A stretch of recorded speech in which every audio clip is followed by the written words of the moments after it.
hormone therapy, but she did do the crimping of the hair, and she somehow was able to darken her skin. Now, thankfully, she did not do some sort of an affectation with her voice, where she's, talking all ghetto or street or something like that. She's not saying axe or anything along those lines. She's still keeping it real, I guess, if you want to say it like that, with the language. So that's at least something like that. But, you got to think about it along these lines. Transracial is a reality. And also, within the NAACP, or if you want to say within the civil rights movement, the current level of the civil rights movement, and you probably could look in the history of the civil rights movement, and you'll find a lot of white chocolate people, individuals, leaders. I'm using the phrase white chocolate here. So if you hear it anywhere else, you know where they got it. So anyway, you listen.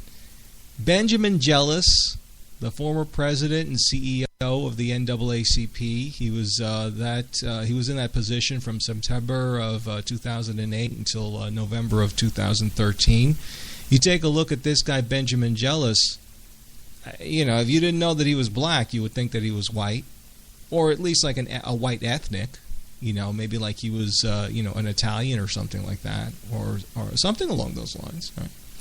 And then there's also the current caucus chairman and task force member of the Congressional Black Caucus, Congressman G.K. Butterfield, who's a Democrat out of North Carolina. Now, this guy, he doesn't even look like he's a white ethnic. He just looks straight up white.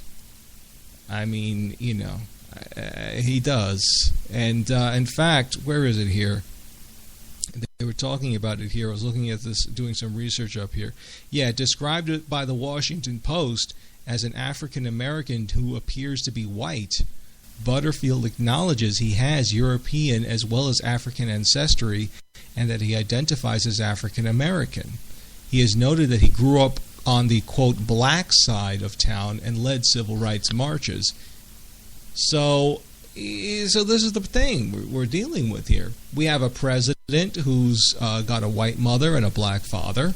He identifies as African American or black, So, but he doesn't really look white in any way. He doesn't even look like But that's neither here nor there.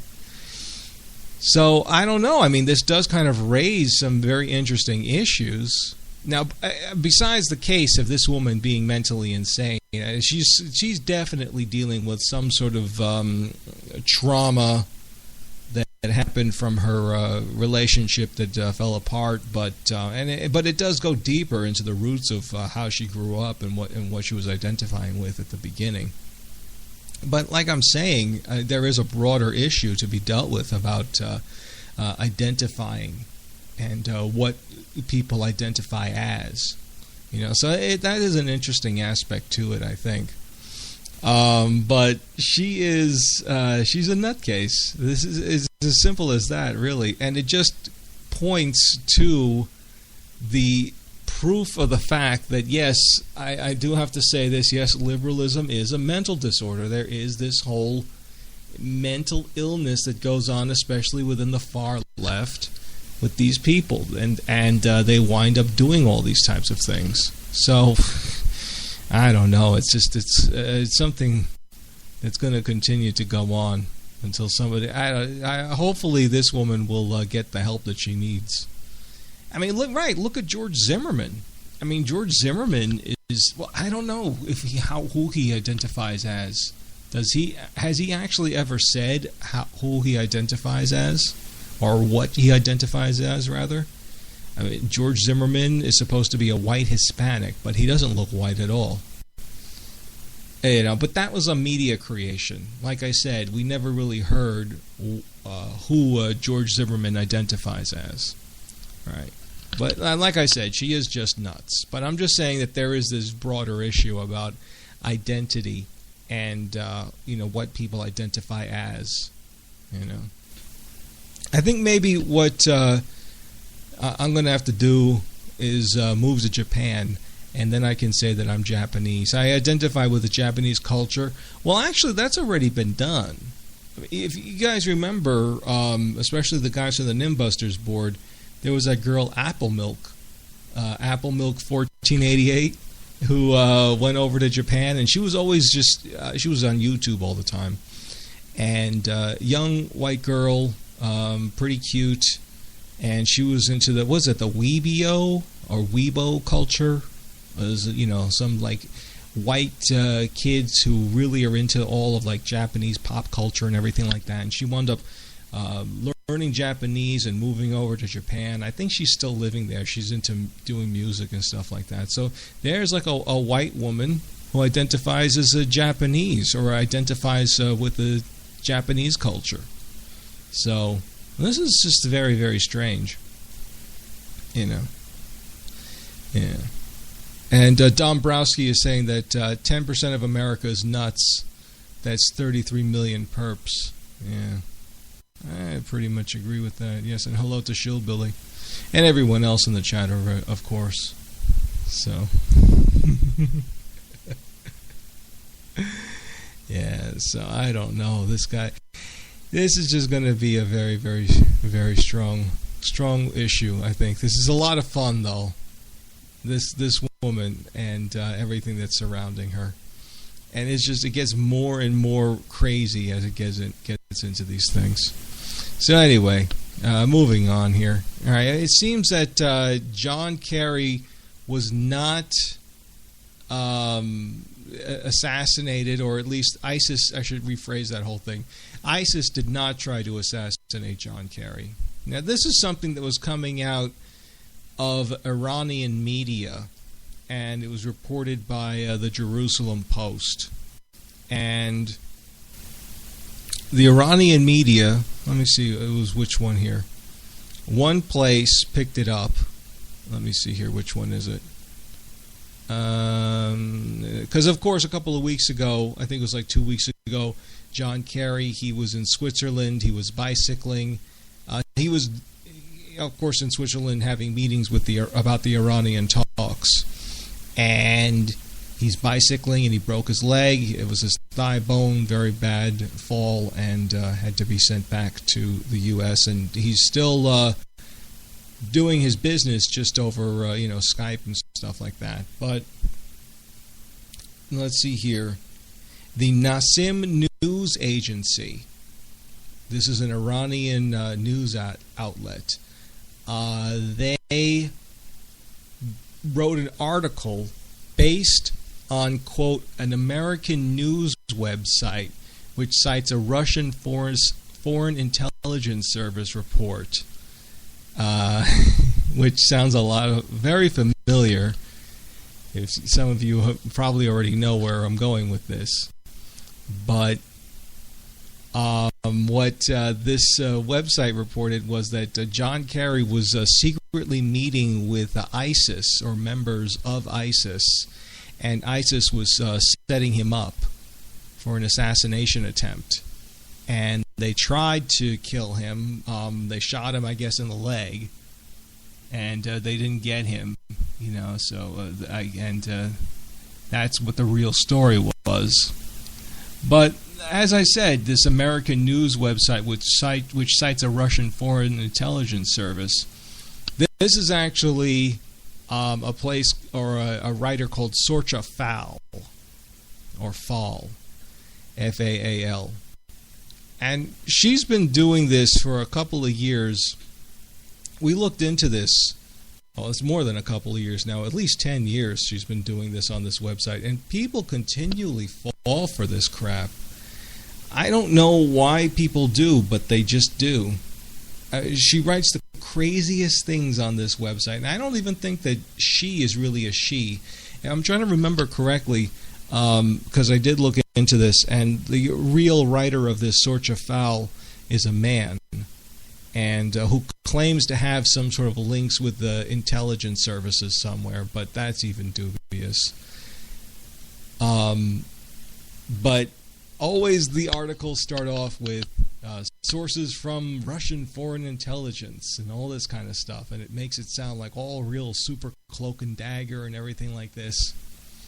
And anyway, so the Iranian newspaper, the Nassim News Agency, wrote this article, and then it was picked up almost immediately by all the other Iranian newspapers. For some reason, I don't know why.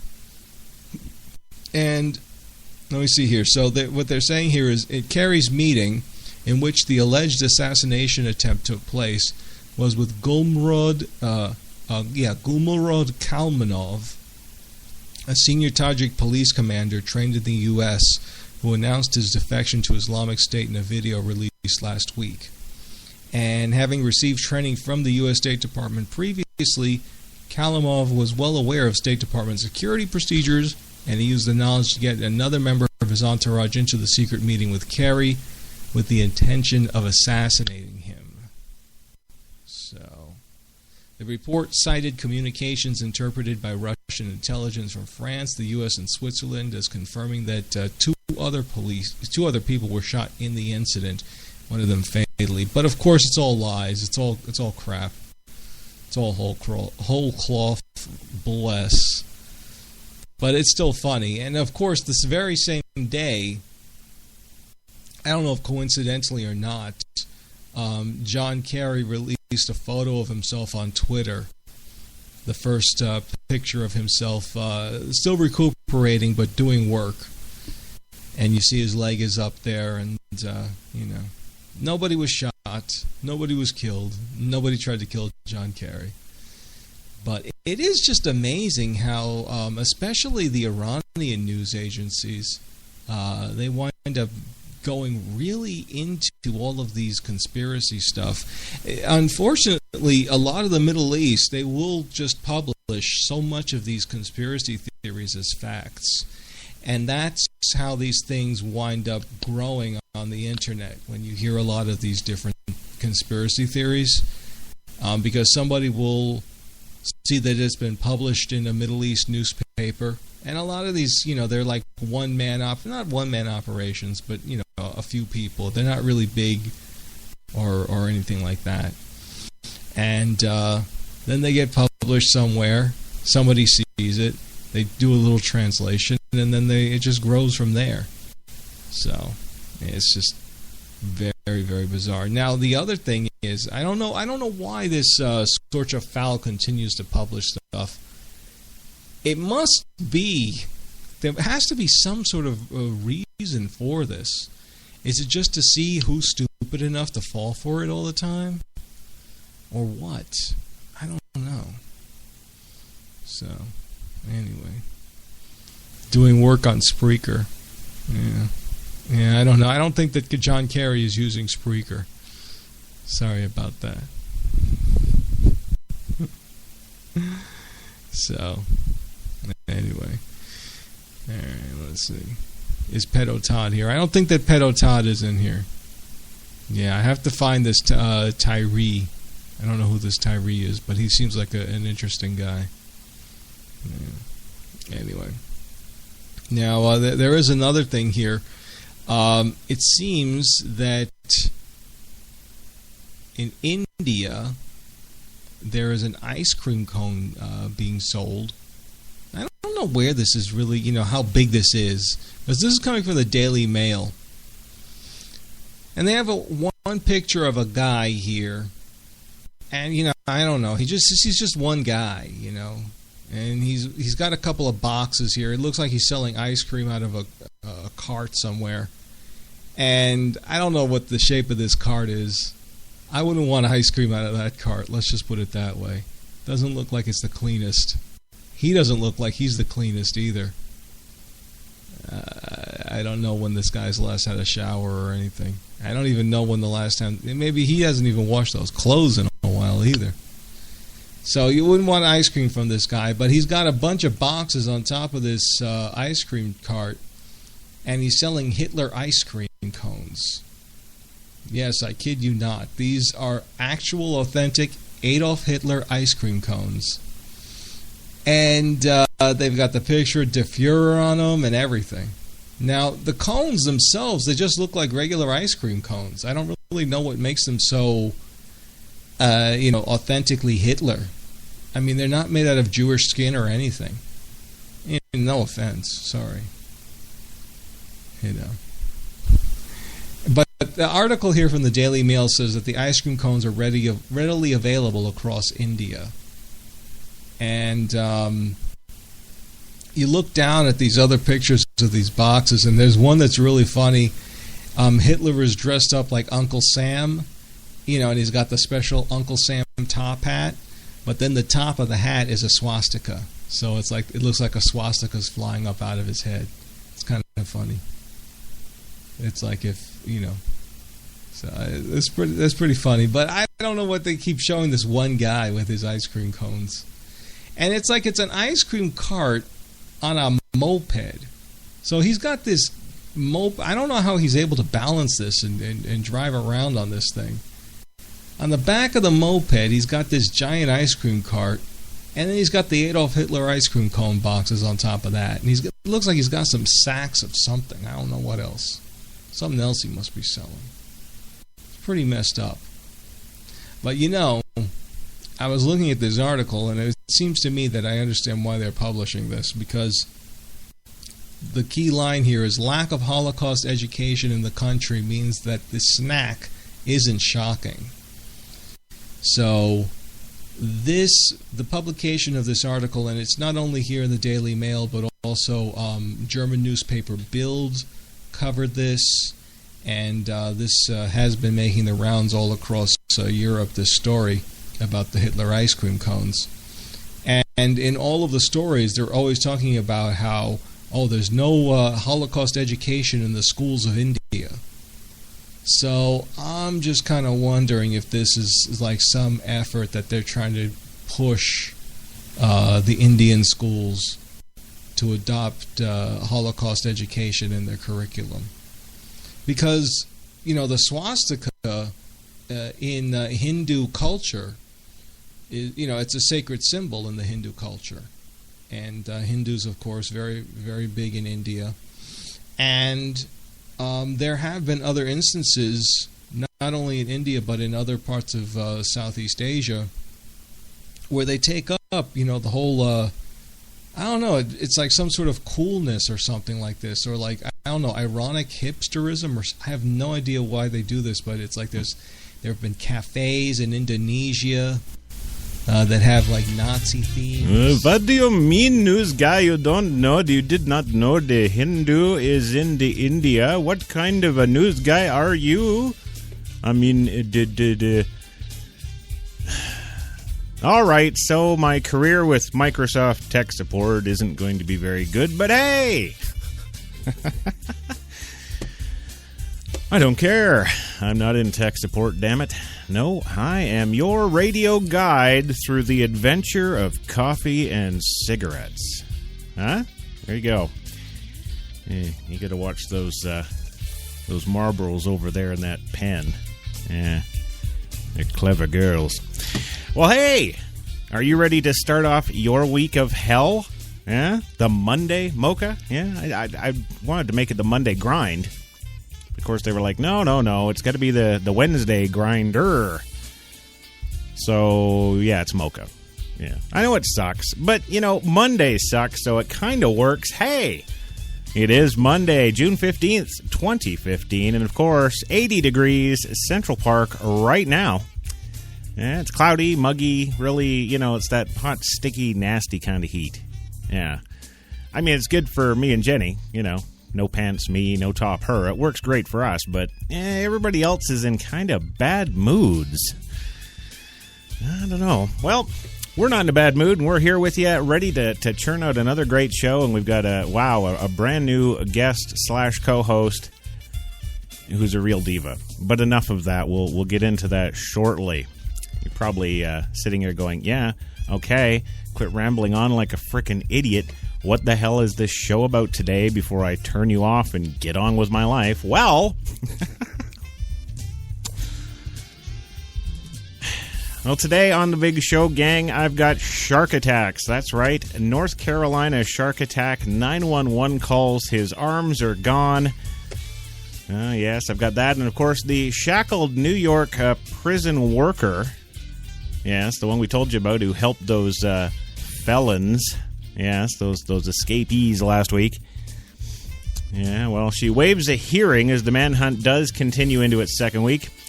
Also in the water today, if the sharks weren't bad enough, we've, of course, got the flesh-eating water bacteria that so far killed 2 people. And, hey, Hillary news? Yeah, we got some Hillary news finally. And is it any good? No.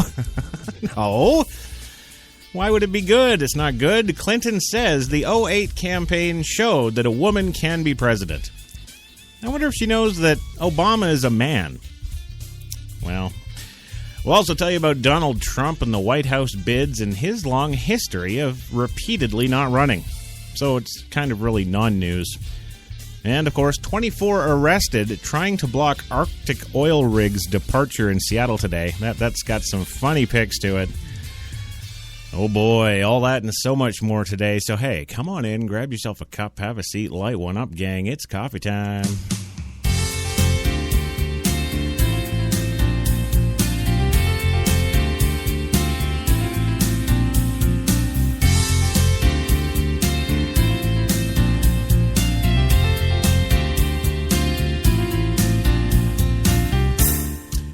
Yes, enough of that damn theme music. I've got bloody work to do, and, well, yes, this show is going to be work, and you'll see why in just a few minutes. Welcome to the big show today, your coffee and cigarettes on HTLA Radio 1, New York's best talk, of course. 80 sticky degrees, as previously mentioned in Central Park today, under cloudy and rainy skies, so it's hot, wet, and sticky. Yeah, it's, well, I guess it's good if you're in Texas, but it's not so much. The New Yorkers don't seem to like it. Of course, they, spend 10 months out of the year bitching that it's, minus 200. And then, of course, it's 80 and wet and sticky. They don't like anything. I don't know what it is. But topless Jenny and bottomless Crash here. We like the sticky, don't we? Yeah. And that's right, I do have the one, the only former social media goddess herself, the one, the only Jenny McCartney in the booth today, pushing those buttons, making the show go. On that 24/42 digital broadcast mixer, courtesy PreSonus. Check them out, presonus.com. If you're into audio, digital, or analog, you'll be glad you did. And my favorite part of the show, yes, we are brought to you, of course, by the fine folks at Tim Hortons, New York City, now with 8 fine locations in that city to serve your coffee and baked goods needs. Of course, Jenny and I only enjoy the coffee needs. Now, that's a beverage. And I guess before we get on with things, we better get on with things. Yes, today's episode is... Powered by Procast. I don't know... I'm still at a loss for that. It's kind of like that Taylor Swift commercial, isn't it? Yeah. You know that one we've been rolling for the last couple of months? Yeah. Did you know... I know you did not know this. That is actually a commercial for Target. It's like, okay, did you want to maybe mention the store name or something in there? Might be an idea. No? Okay. Yeah, whatever. They want it on there. We put it on there, and it's just Taylor Swift just spewing a bunch of bullshit about the city. But moving on. Yes. Moving on today, of course, so we have to introduce our guests / co-hosts on the show today. And, of course, we do have a very special guest coming in now for this week, and it's something. Okay, so all I'm going to say is hold on to your butts. That's what I'm going to say. But first, joining us, as always, from the beautiful Mill Bay Studios in beautiful Mill Bay, British Columbia, is the one, the only, the incredibly nominated but never Academy Award-winning director, Louis Lawless. Are you there, sir? Always with a female having a relationship, married or single, it's always better that they do the leaving. All right. If you do the leaving, it creates that lingering thing. You know what I mean? No, I don't. But I'm sure we'll touch on the topic again. Sex is only the tip of the iceberg. Yes, of course. Yes. Oh, can we cuss? Can I cuss as I always do on on the show. Well, I'll tell you, Louie, today of all days, of course, I tell you every day that you're on a 20-second delay and you can feel free to cuss, but we've put the explicit disclaimer on this show today. It's not normally explicit, but yeah, this one is because our new guest co-host this week joining us, he's explicit, so you cuss all you want. It's about fucking time. Move on. Yeah, Jenny's going to have a sore finger today after the cuss button. Of course, there's the other cusser himself. Yeah, it's about 8 blocks down the street from Studio 2 here in downtown Manhattan is the one, the only Gilbert. I was going to say George Takei. Yes. That was scary. But no, it's the one, the only Gilbert Gottfried. There he is. And I know. I'm ready. All right. I really don't want to get to the next intro, so why don't you, I don't know, do Melvin or something. Hi. There we go. Hi, I'm Melvin Leroy with the camera and the thing and the person with the and I'm Melvin Leroy. You want to stand in front of it and I'll go action. There we go.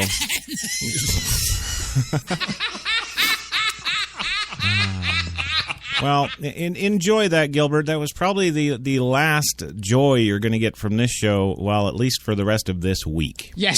Yeah.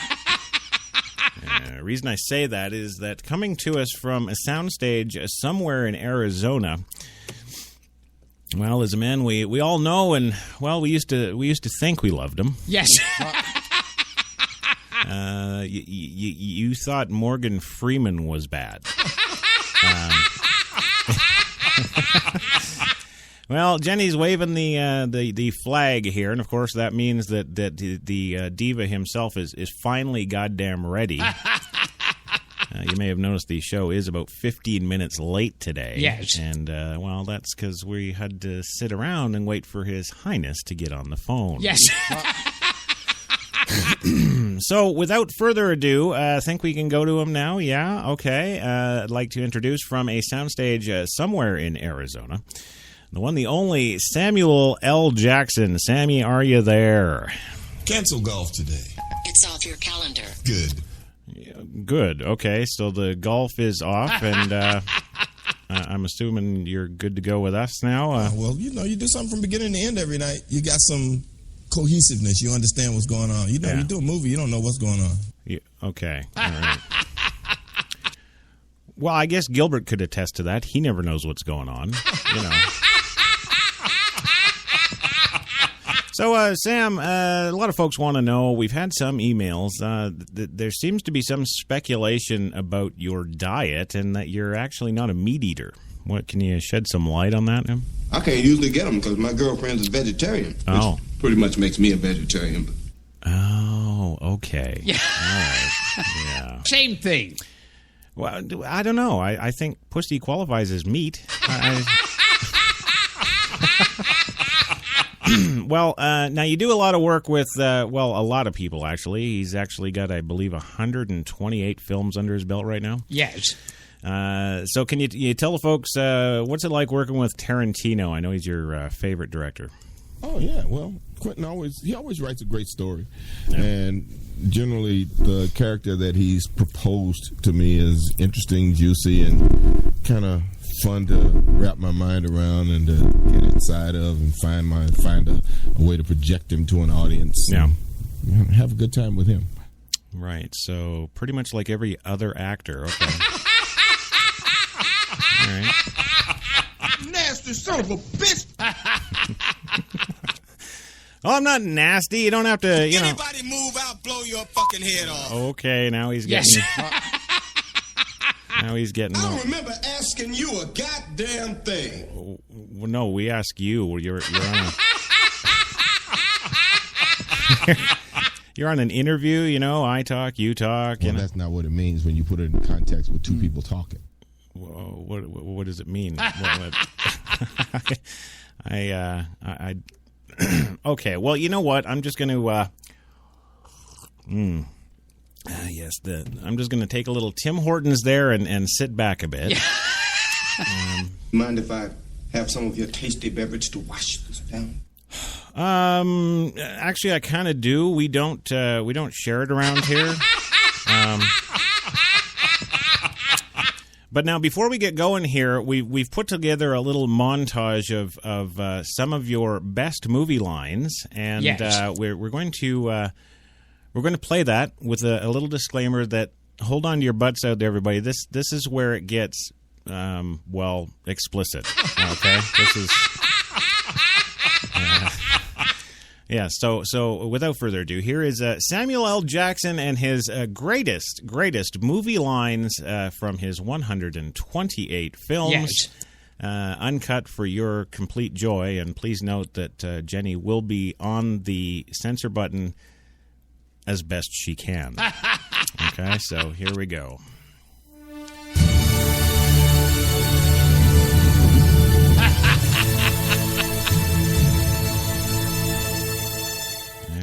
The big intro.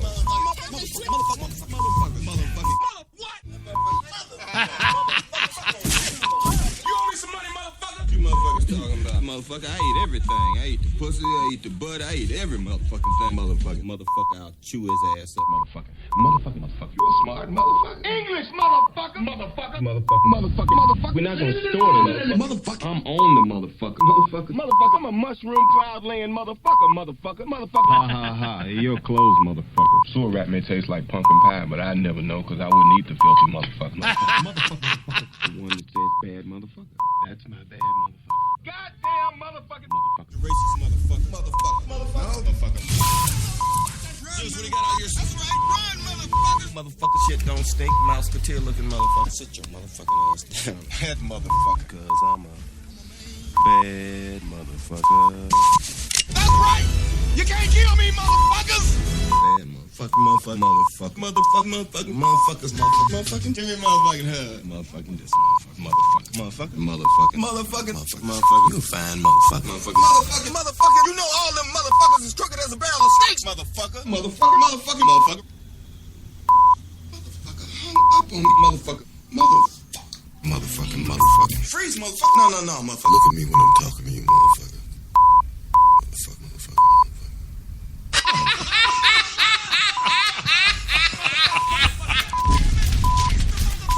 Yeah, I said it. Waste the motherfuckers. April Fool, motherfucker. You a knockoff wearing motherfucker. Motherfucker. Motherfucker. You still motherfucking cracker, you know that, right? Where's my motherfucking chemist? Rest in peace. Motherfucker.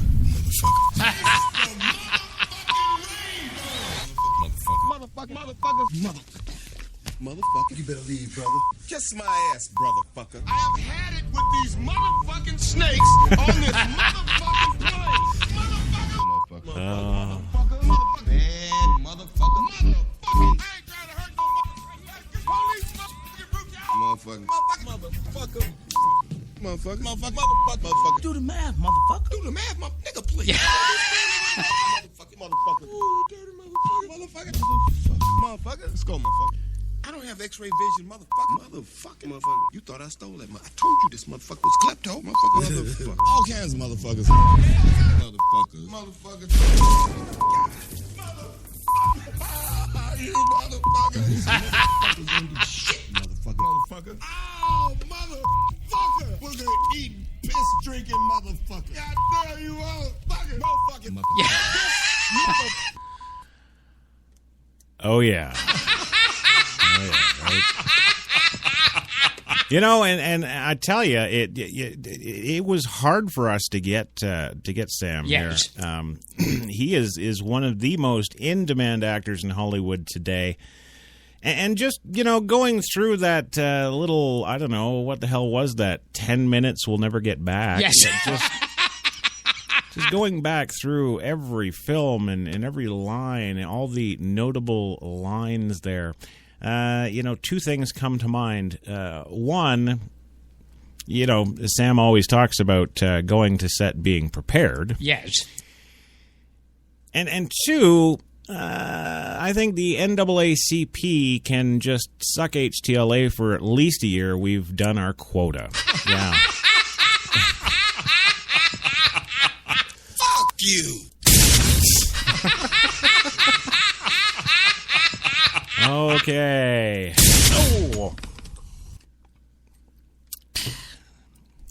Oh, keep shooting. I'm drinking coffee. I don't care.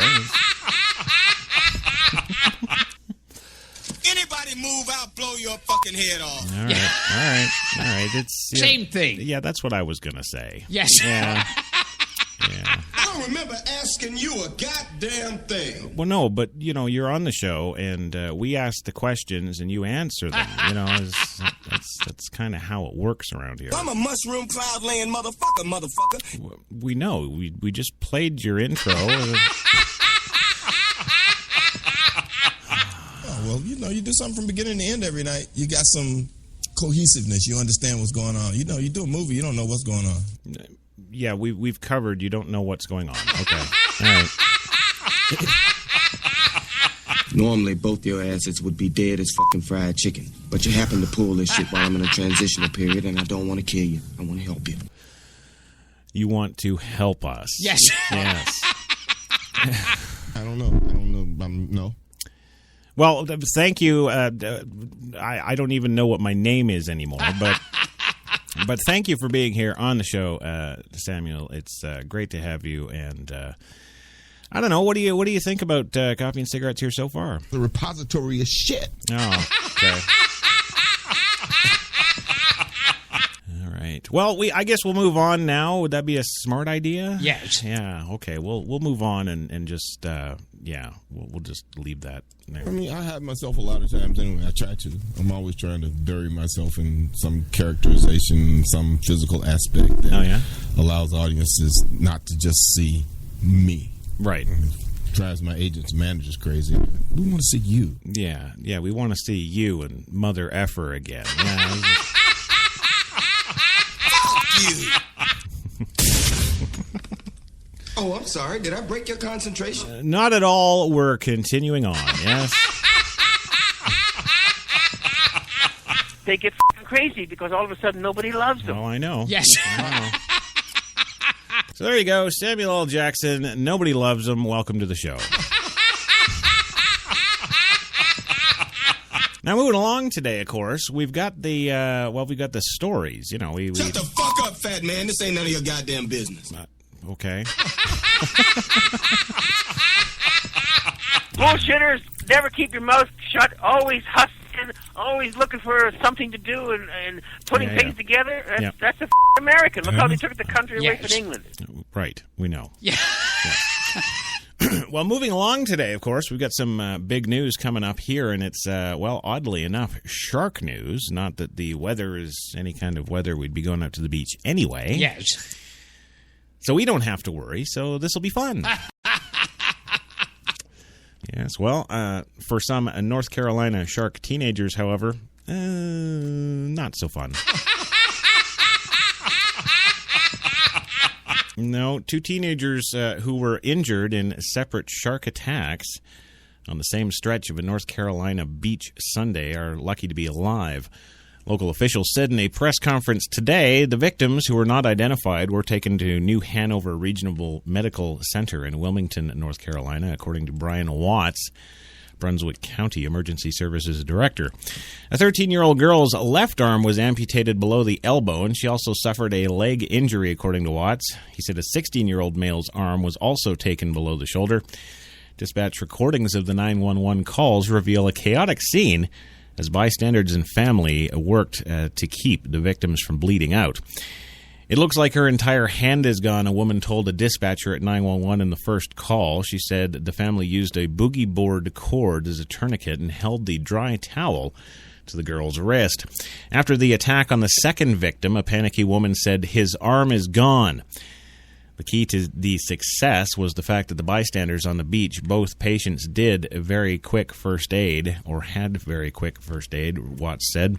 Both victims were airlifted with life-threatening injuries after the separate attacks. He said two teens are in stable condition but have a long road ahead. The attacks happened off the coast of Oak Island, about 30 miles away from Wilmington, North Carolina. Both victims were about 20 yards offshore in waist-deep water when they were attacked, according to Chris Anselmo at the Oak Island, North Carolina fire chief. Who calls the firemen for a shark attack? I don't know who does that, but, well, that's what they did. Yes. Well, the 13-year-old girl was bitten around 4 p.m. on Sunday afternoon near a popular pier, according to Tim Holloman, the Oak Island town manager. See, again, no police. It's the town manager now. A little over an hour after the first attack, emergency officials responded to a call about a second shark bite not far from where the first one occurred. Could it be the same one? Yes. Well, Anselmo said Oak Island beaches are open today. There's a good idea. Just get Sam out there and, yeah, motherfucker. Well, swimmers should still be cautious, the fire chief said. No way that we're going to stop people from going into the water. Hell no, that's too much money to lose. No. People just need to be careful and alert. Yes. No, not yes, Gilbert. Just don't go in the water. You know, there's that little movie from, I don't know what, 1978. 77. Jaws. Ring a bell? What happened here was a miracle, and I want you to fucking acknowledge it. Yes. Well, I don't know about miracles, but there it is. Swimmers should remember to stay in groups, refrain from swimming at dawn and dusk, and stay away from areas where people are fishing, like piers, according to Jen Skoy, a biologist at the South Carolina Aquarium. The attacks on Sunday come just days after another incident in the Ocean Isle Beach, North Carolina, where a 13-year-old girl was bitten by a shark. Do you think it's the same one? Yes. Dun dun dun dun dun dun dun dun dun dun. Well, Skoy said that when sharks bite humans, it's more of a mistaken identity thing. And when they chew off your arm and swallow it and lick their lips and look for more, they're just learning about you. It's not usually a case of a shark thing. I'm going to bite a human, she says. It's just a wild animal in their habitat that thinks that something might be good to eat and realizes, damn, that tasty human. I can't usually get them because my girlfriend's a vegetarian, which pretty much makes me a vegetarian. Well, yeah, but I mean, you can go swimming and chew off some humans. Go ahead. It's just life, and I love doing it. I love doing these kind of stories anyway. Yes. Yeah, well, I mean, who wouldn't? This is just all kinds of serious fun. And then, of course, the website's got all these scary little animations of shark attacks. Yes. That's cool. Oh, yes, great white shark, up to 23 feet in length. It's funny that they single out, the great white shark. Great white shark. Did you see the great white shark? 23 feet it could be. It could be 23 feet. Well, I think, we've learned, 23 feet, a little kind of, that they're only saying that because that's what the Jaws robot was. I mean, sure, you find great whites out there 16, yes, maybe 18, sometimes 20 feet, but no, I'm not buying that 3 feet thing. Sorry, I just don't buy that at all. Yes. Well, moving on today, of course, we've got the more news in that New York killers manhunt going on in New York State still, even today. Yes, we have the shackled New York prison worker, that seamstress that wouldn't do nothing wrong. Well, I was just going to drive them. How is that any different than if I drive my sister-in-law to Walmart? Well, apparently it is. Yes. Yeah, apparently it's not like driving your sister to Walmart. In fact, it's a little more serious than that. Just a wee. Yeah.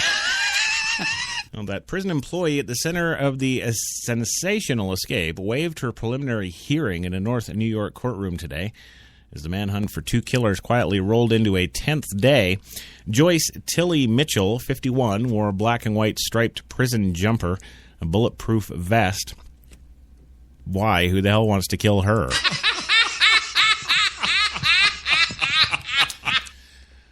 I guess it's just the seasonal look. Yes.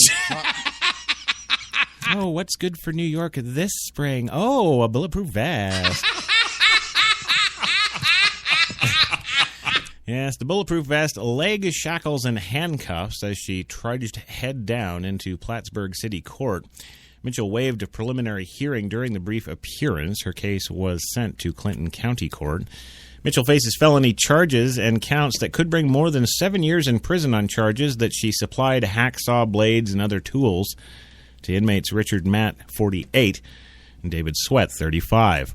A tailor shop instructor at Clinton Correctional Facility in Denmora also accused her of agreeing to be the pair, or she agreed to be the pair's getaway driver following their escape in the early hours of June 6th. Authorities say Mitchell had second thoughts and failed to follow through on a plan that may have involved a 7-hour race to freedom, possibly to a cabin hideout deep in the Vermont woods. More on the Love Cabin later. Yes, on Monday, New York Governor Fatso Cuomo. Yes. Oh, no, Cuomo's not fat. I keep getting him confused with Christie. Yes, well, Cuomo instructed State Inspector General Catherine Lee Scott to construct a thorough investigation to determine all factors potentially involved in the escape and make it a real one this time, not like that Ferguson thing. Cuomo said the prison design, operations, and security policies were among issues that will be scrutinized. Capturing these killers and returning them to state custody remains our top priority. However, it's critically important to examine the circumstances that enabled these inmates to escape in the first place. Hundreds of federal and state and local authorities continue to comb the rural area along the borders of New York, Vermont, and Canada. Schools around the prison did reopen today as locals attempted to bring normalcy back to their lives. But all was not normal. Authorities estimated that 800 federal, state, and local officers are combing the area. U.S. Marshals were conducting house-to-house searches, and New York State troopers and correctional officers lined 2-lane roadways that lead towards the prison. The Saranac Central School District was open, but announced an, quote, enhanced law enforcement presence at schools. The district suspended all-out. Why do they think these killers are going to go sleazing around the schools? They're not. These are hardened killers. They're not pedophiles. Yes. So why all the pedophilia protection? Yes. What's up with that? I don't get that. It's just life, and I love doing it. I love doing these kind of stories anyway. Oh, yeah, because, it's so nice. Maybe we'll get some pedophilia tomorrow, Louie. Well, it's not clear how long the area will function this way. It's not clear how long hundreds of officers can stay, and it isn't clear at all where the inmates are hiding. We don't know if they're still in the area or if they're in Mexico, for all we know.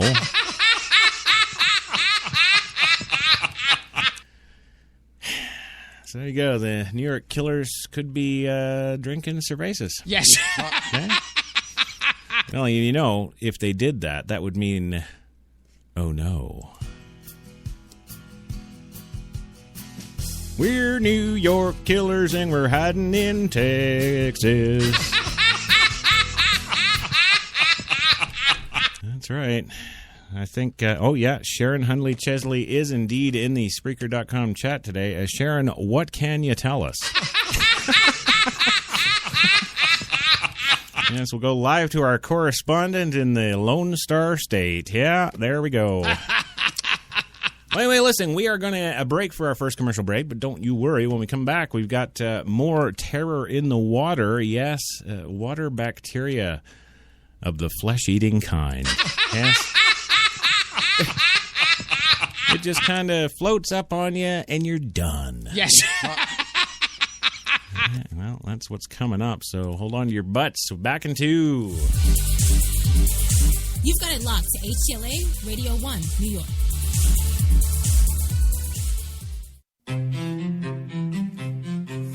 What if there was a coffee that was sourced from some of the world's most renowned growing regions, abundant with rich, fertile soil? What if this coffee was picked at the perfect moment, then packed meticulously and shipped carefully to be roasted under the watchful eye of coffee masters? What if it was expertly blended, ground, and sealed, ensuring maximum flavor and freshness, then brewed in small batches and always served fresh within 20 minutes, just the way you like it? Now, what if this coffee just happened to be the coffee you already know and love? Tim Hortons. Always fresh. Always great tasting coffee. Man, I've been to a lot of places over these past 50 years. Seen the whole true north strong and free. 'Cause I've been everywhere, man. I've been everywhere. I've been to Cooksville, Stouffville, Bainesville, Bowmanville, Bonneville, Unionville, Oakville, Dunville, Brockville, Boucherville, Melville, Drummondville, Kentville, Grenville, Morinville, Maryville, Parksville, Stephenville, Sackville, Spring Hill, Westville, Walkerville, hanging on a windowsill. Hey! He said, wow, that's a lot of places. I said, hang on, there's more. I've been to Moncton, Picton, Shannon, Vernon, Stellarton, Hamilton, Nipigon, Nobleton, Yorkton, Brighton, Bolton, Beaverton, Brandon, Edmonton, Walkerton, Wyerton, Granby, Miramichi, Charlottetown, Burnaby, Yellowknife, Whitehorse, Corner Brook, none of it. I've been everywhere, man. I've been everywhere, man. I crossed the prairies bare, man. I breathed the mountain air. I've traveled, I've done my share, man. I've been everywhere, man. Check it out. Ottawa, Wawa, Mattawa, Chippewa, Moose Jaw, Oshawa. Some said the U.S. has lost its innovative power. We said America is lighting the way as the innovation nation.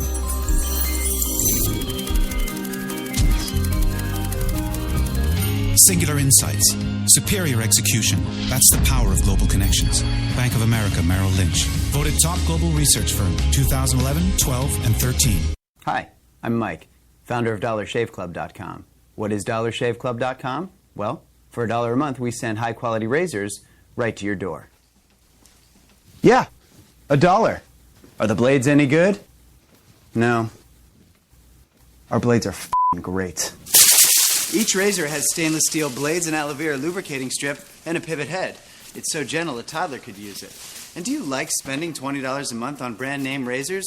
19 go to Roger Federer. I'm good at tennis.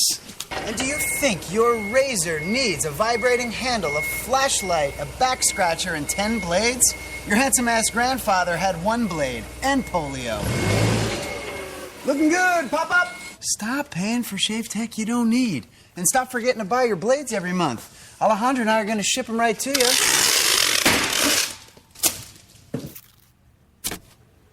We're not just selling razors, we're also making new jobs. Alejandro, what were you doing last month? Not working. What are you doing now? Working. I'm no Vanderbilt, but this train makes hay.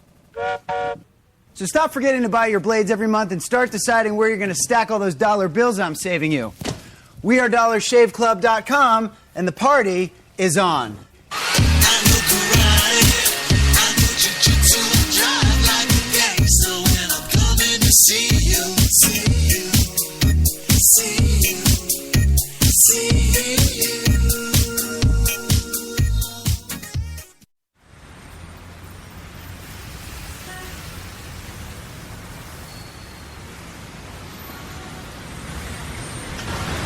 I've been so inspired by being in New York because everything from what people are wearing on the street to the way they're interacting with each other, to drive through the West Village at night and you see a couple kissing on the street, or you see someone fighting outside their apartment, or you see so much humanity on a daily basis that even if you're not inspired by your own life that day, you can be inspired by someone else's life.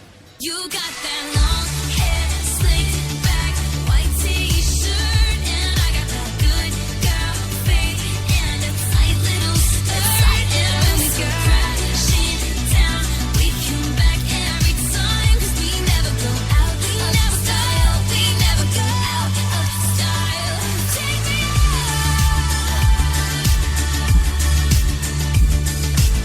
There's only one place to get more Taylor.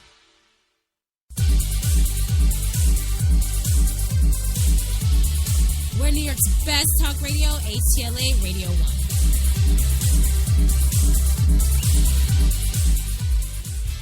1. Oh, yes. Both the Nazis on Hogan's Heroes were Jews. Shut the fuck up, fat man. This ain't none of your goddamn business.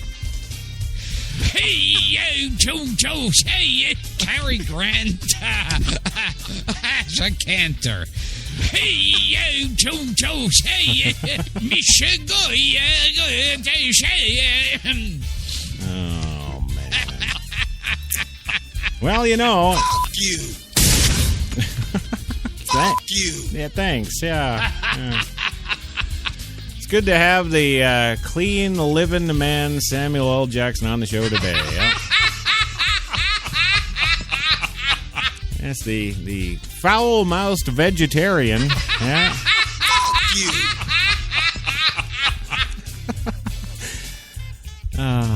Well, yeah, okay, sure. Which woman are you married to or living with now? The same one? Yeah. What, the mother of the daughter, or was it a boy? It's a Same thing. Yeah, it's one of those. Well, hey, welcome back to the big show today. HTLA Radio 1, New York's best talk, of course. Coffee and cigarettes, your Monday Mocha, and yeah, it's a show. Yeah. We just got to stop having the black people on. Fuck you. Yes. Sorry, did I break your concentration? No, you didn't break my concentration. Nothing's going to break my white stride. Nope. I'm a mushroom cloud laying motherfucker. I know, and that's your greatest line right there. You know, I gotta wonder and ask the question. I'd like to have that as my slogan in life. You're a mushroom cloud motherfucker, really? Well, you know, he might have a problem with it. You know, that's, his big claim to fame. Yes. You know. I don't remember asking you a goddamn thing. No, welcome to the show. Yeah. You been taking them dick pills again? Well, I am 47, Jenny's got a great rack, but I still need help. Yes. Sex is only the tip of the iceberg. Yeah. Fuck you. Hey, that's my granddad you're talking to there. It's about fucking time. Move on. All right. Well, thank you, Louis. Yes, we will move on in some sort of professional manner somewhere, somehow, I guess, as soon as we get Samuel L. Jackson off the show. Fuck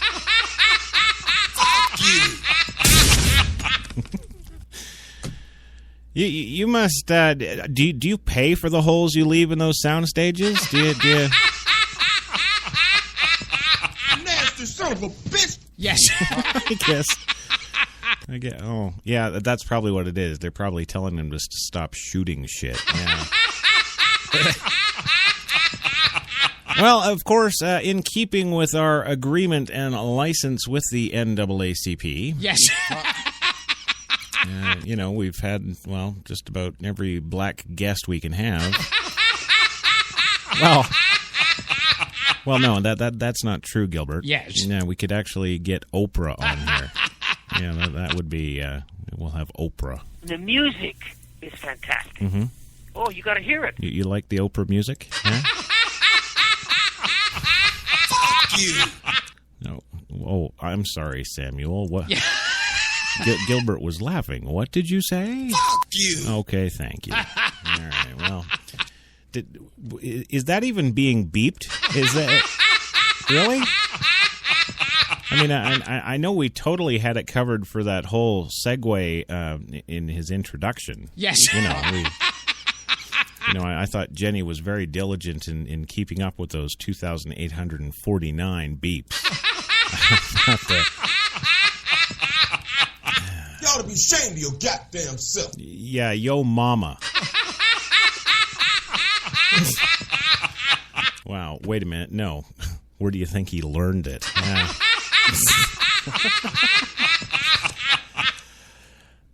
Moving on, of course, today on the big show, we do have, those stories that Louis loves. So yes, just like I love doing it. I love doing these kind of stories. Yeah, see, he's got triggers just like Sam. Yes.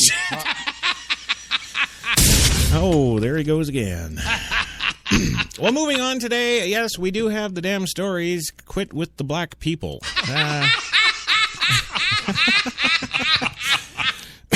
Excuse me. Yes. No, I don't need an excuse. You heard the rest of the crap on this show today? I don't need to...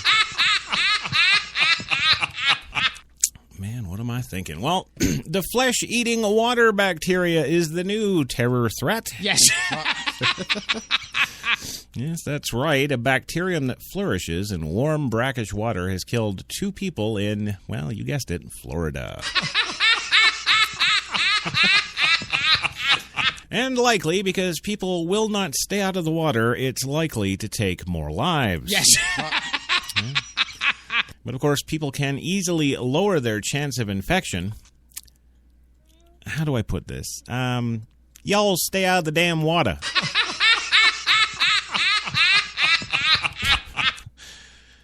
Stay out of the damn water. That's right. Well, Florida health officials say one person picked up the bacterium known as Vibrio vulcaniphus, a raw seafood exposure, and another through multiple exposures, the UPI reports. It's not unusual in Florida, where 32 Vibrio vulcaniphus infectious cases were reported last year, and 7 of those were fatal. People usually get infected by entering a Vibrio vulcaniphus infected water with open wounds. Even a mosquito bite can serve as a point of entry. Or your pee-pee hole.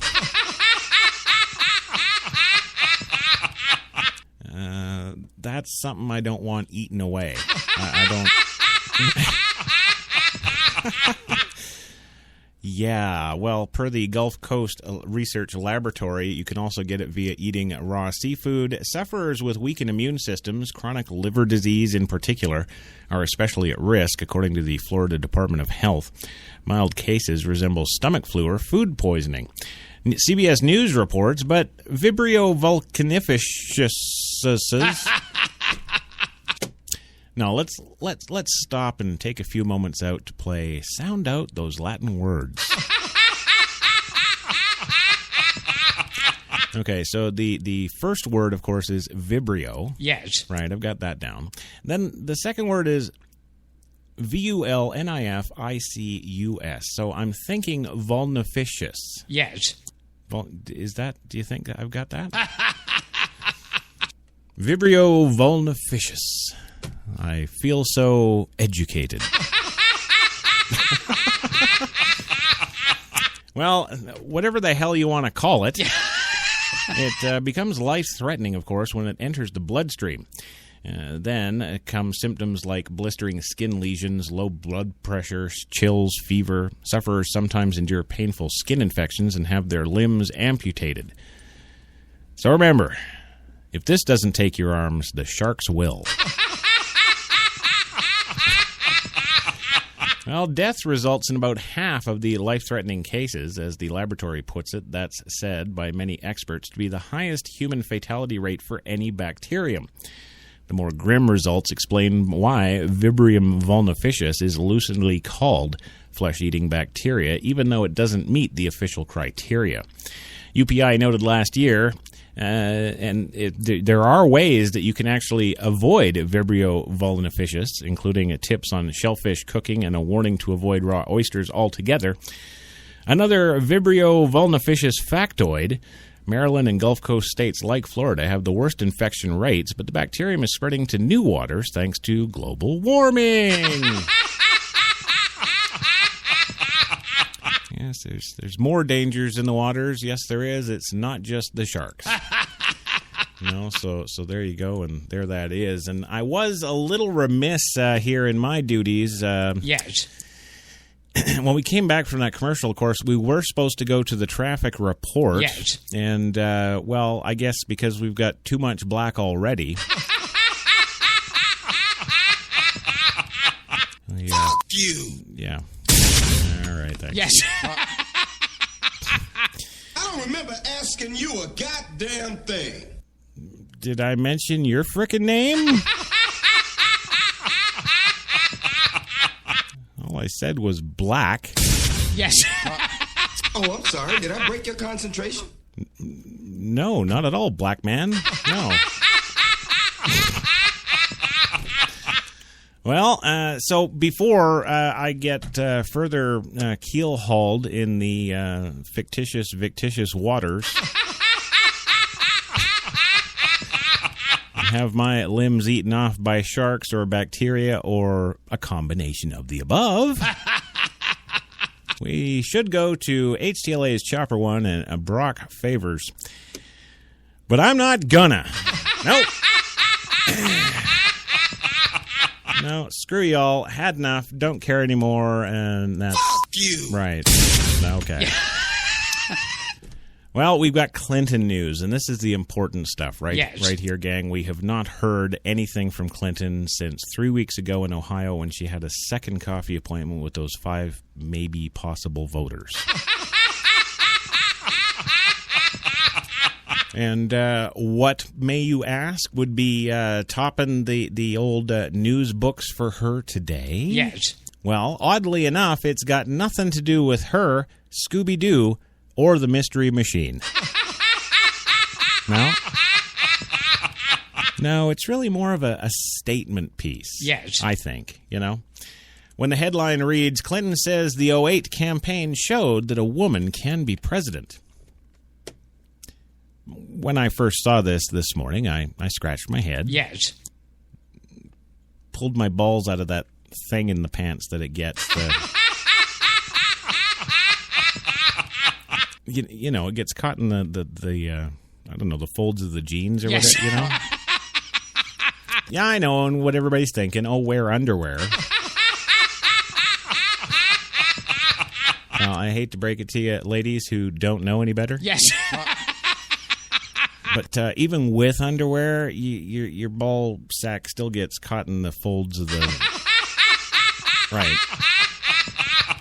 Well, anyway, I'm getting sidetracked. Yes. Okay, so I scratched my head. I did the ball thing. Yes. And I read the headline again. I thought, well, the only way to interpret this is that Hillary doesn't know Obama's a man. Right? Well, it has to be that. It's the only thing you can think, because otherwise that headline doesn't make sense. Yes. So she must think that he's a her. Oh, hell, I don't know. I guess we'll have to wait till next month's Vanity Fair. Yeah, I don't... Anyway, in Des Moines, Iowa, yes, Hillary Clinton did not win the Democratic presidential nomination in 2008, but her campaign succeeded in ending many concerns about whether a woman could be a commander-in-chief. She told the Des Moines Register today. Part of what I tried to do in that campaign was to bring an answer to that question, she said. Now I feel like the question has been answered, to which the Associated Press asked, how? Well, in 2008, Clinton's campaign downplayed the fact that she'd be the first woman in the White House, but in 2016, she's making it a major selling point that she's running as a female candidate. Donald Trump plans to trump her by announcing that he is, too. It's like everybody's got snap-on penises and vaginas. Yes. I don't know. I don't know why all the gender sex change thing. They get f***ing crazy because all of a sudden nobody loves them. Yeah. Okay. All right. Well, there's an eagerness that I sense coming to me from my people in my audiences. Oh, what? The 5 coffee goers. Really? Yes, that eagerness that I sense coming to me from my people in my audiences in my conversations to engage with me about more than I felt in 2008, Clinton told the Register today. One of 2 sit-down news interviews that were the first in this presidential bid. Clinton flew to Iowa Saturday after her 2016 campaign's official kickoff rally in New York. Of course, Gilbert remembers that. They partied all goddamn night and kept them up. Yes, and she did you know that she had more than 700 people in that apartment across from you? Yes. Yeah. 700 people. Now, if she doesn't care about you, Gilbert. Yes. She doesn't care that she kept you guys up all night.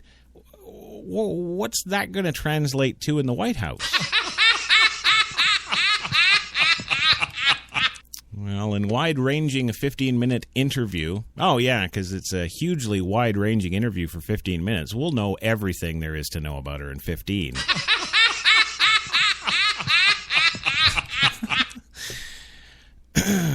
Yeah. So in that wide-ranging 15-minute interview, of course, at the Iowa State Fairgrounds... Yes. Well, Clinton defended the presidencies of Bill Clinton and Barack Obama and said she'll oppose improvements to the Affordable Care Act and expand her views about the proposed Trans-Pacific Partnership Trade Pact. She's failing herself here right off the bat. She's defending her husband, who was caught getting the BJ under the desk. She's defending the black man who said he'd bring all the troops home 8 years ago. Fuck you. Oh, I'm sorry, Sam. What was that? Fuck you. Yeah. Okay. Yes. Well, Clinton told the Register in her last White House run, she, quote, carried the very big question with research and polling, and just common sense, she said, was out there. Could a woman be president, and could a woman be commander-in-chief? And so I felt like I did have to be an extra burden. This doesn't even make sense. Let me try this again. Yes. Clinton told the Register... Yes. ...that in her last White House run... Yes. She carried the very big question which research and polling and just common sense said was out there. Yes. Could a woman be president, and could a woman be commander-in-chief? And so I felt like I did have an extra burden. They're one and the same. What's the extra burden crap? What? If you're president, you are commander-in-chief. Yes. So it's 2 terms, same job, and woman. That's the whole equation. What's... Power tends to corrupt. Absolute power corrupts absolutely. Well, maybe so, Louis, but where does power turn you retarded? Well, Clinton noted that there have been a raft of TV programs that have featured women in power, such as Veep. Oh, so she watches the TV show and thinks, yeah, I can do that. Yes, the HBO series, of course, starring Julia Louis-Dreyfus, the has-been from, what was that show? See? Was it Friends? No, Seinfeld. Yes. Yes. Seinfeld, table for 4. Right, so because What's-Her-Face can do it from Seinfeld, Hillary thinks she's got a shot. That's what this is all about. Yep. There you go. Yeah, so because she watched that, and of course, Madam Secretary, the CBS show in which T. Leone stars as U.S. Secretary of State, which I'd have to remind Hillary, you've already had that job for... Well, other shows, apparently, such as Gilmore Girls, yes, of course, which ran from 2000 to 2007, featured characters who repeatedly voiced the wish that Clinton would become president. She must just play that series over and over. Wow.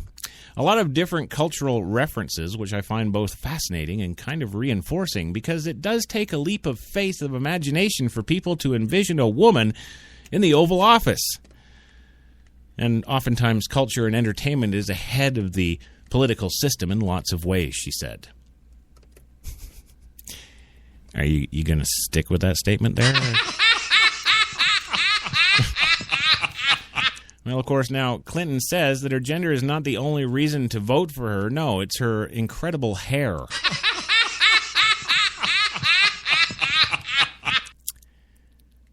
The hair. Yes. Wow.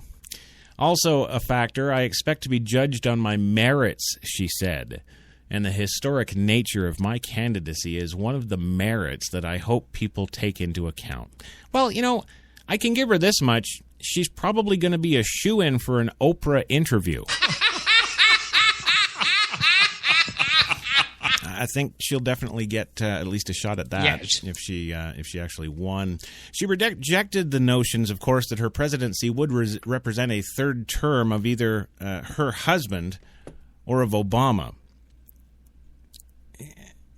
My head hurts. That doesn't make any sense. I'm gonna stop. Bullshitters, never keep your mouth shut. Always hustle. Yes.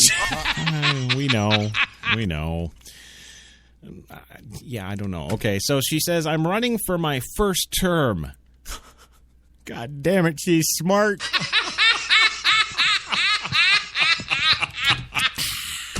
I'm running for my first term. Wow, really? She said that, yes, this is a quote. Yes, USA Today, right now, it's a quote. I'm running for my first term. I almost think no. I'm gonna scratch that, Gilbert. Yes. I would almost bet real money we would be better off with Samuel L. Jackson in the White House. What do you say, Sam? You gonna maybe run for president? Fuck you. Okay. Bad idea. That's what we should do. We should do like the Expendables of coffee and cigarettes. Yes. You know, we'll get Arnold back. Yes. We'll get Sammy here. We'll get Jason, or is it Jason or Jonathan Statham? I'll just call him George Statham. Yeah.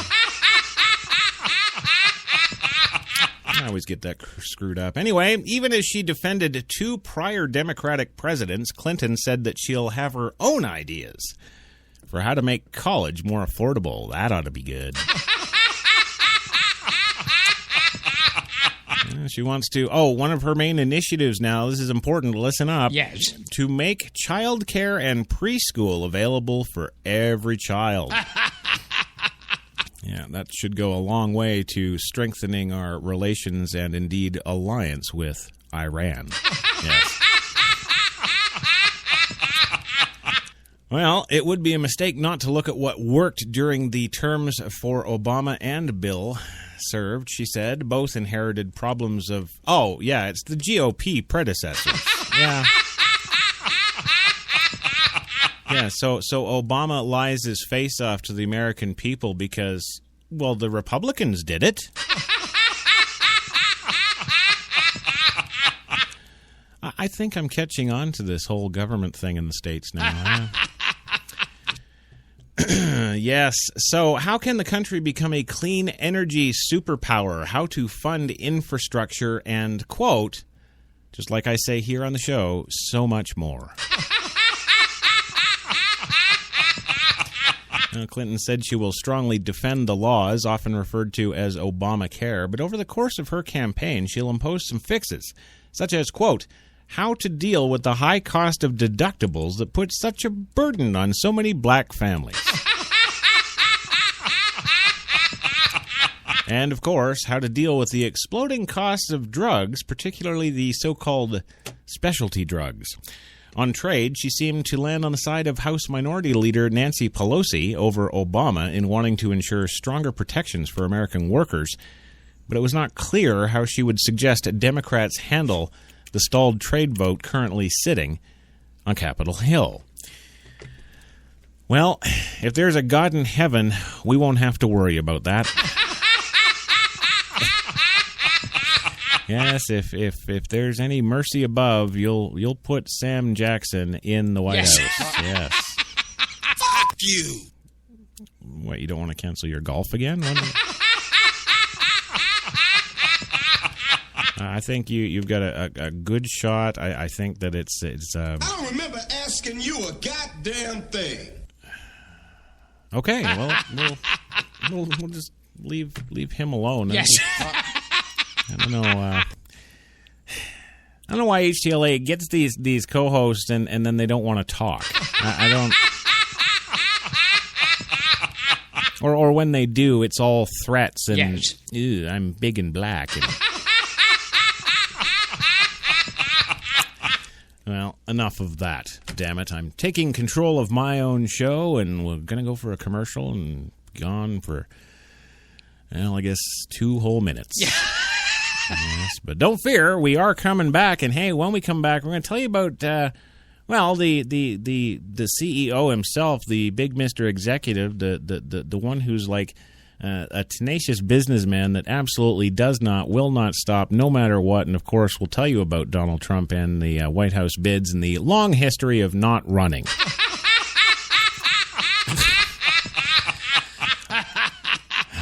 Yes, well, lots more than that. Don't go anywhere. We'll be back in 2. You've got it locked to New York's best talk, HTLA Radio 1. Hi, I'm Mike, founder of DollarShaveClub.com. What is DollarShaveClub.com? Well, for $1 a month, we send high-quality razors right to your door. Yeah, $1. Are the blades any good? No.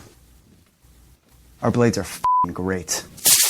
Each razor has stainless steel blades, an aloe vera lubricating strip, and a pivot head. It's so gentle a toddler could use it. And do you like spending $20 a month on brand name razors? 19 go to Roger Federer. I'm good at tennis.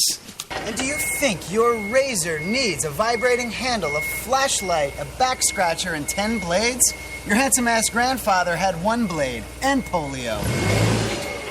Looking good, pop up! Stop paying for shave tech you don't need. And stop forgetting to buy your blades every month. Alejandro and I are going to ship them right to you.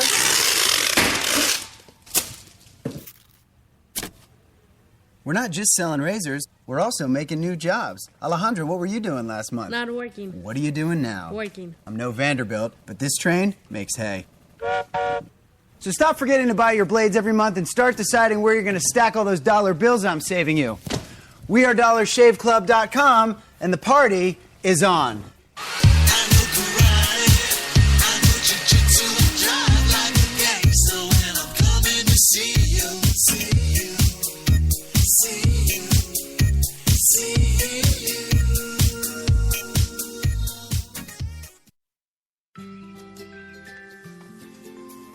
It could be 7 in the morning.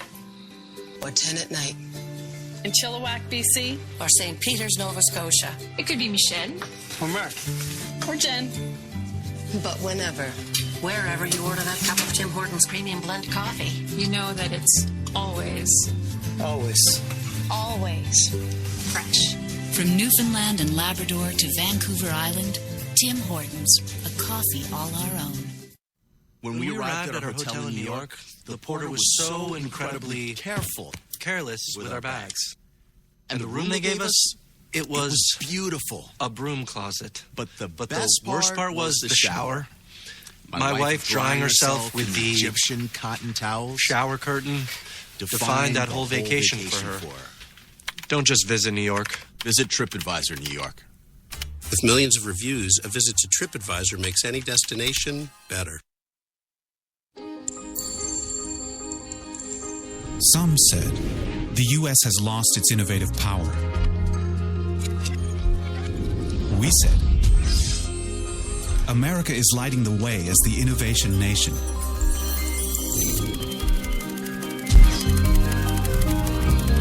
Singular insights, superior execution. That's the power of global connections.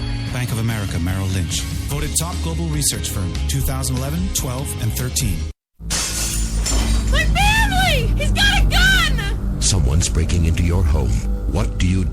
Call 911? It takes the police an average of 35 minutes to respond to a 911 call. In that time, a burglar could have his way with your wife, smoke a cigarette, flip her over, and go in for seconds. Don't let the worst happen to you. It is vital that you protect yourself. Do it the patriotic way.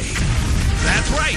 Ammunition has all the equipment you need to protect your family from the evils of a liberal society. Fixed, mounted, and shoulder-held submachine guns, mortars, surface-to-air, and all manner of heat-seeking missiles. And just in to celebrate the Gulf War, pink and blue tracer bullets so you can protect your family in the dark. Start the week off right on Make My Day Mondays with 2-for-1 on main, strafe, and kill landmines. Got Gulf War syndrome? Get $10 off all machine gun rentals. Hey, if you love your family, prove it with a gun. Ammunition, protecting your rights.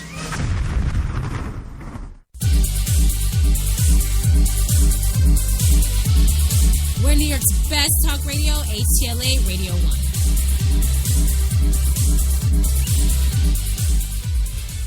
Did you ever see the Charlie's Angels episode with Sammy Davis Jr.? Hey, Joe, hey, Cary Grant as a cantor. Shut the fuck up, fat man. This ain't none of your goddamn business. All right. Wow. Everything that could go wrong goes wrong. Yep. Oh, yeah. Fuck you. Okay. Well, welcome back to the big show. Your coffee and cigarettes this afternoon. HTLA Radio 1, New York's best talk. And, of course, our lovely guest / co-host, the one, the only Samuel L. Jackson, who thinks that our show... What do you think our show is again? The repository of shit. Right. Okay. Yes, he's... we're back on the repository of shit. Yes. There we go. Can you give me any help for $25,000? No, but I'm pretty sure Sam will lend you his gun.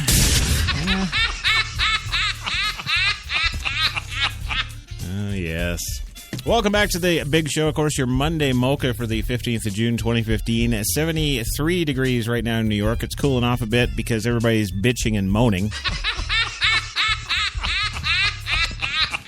Had all kinds of stuff for you on the show today. So far, we've fulfilled our NAACP obligation. Yes. And, fuck you. Yeah.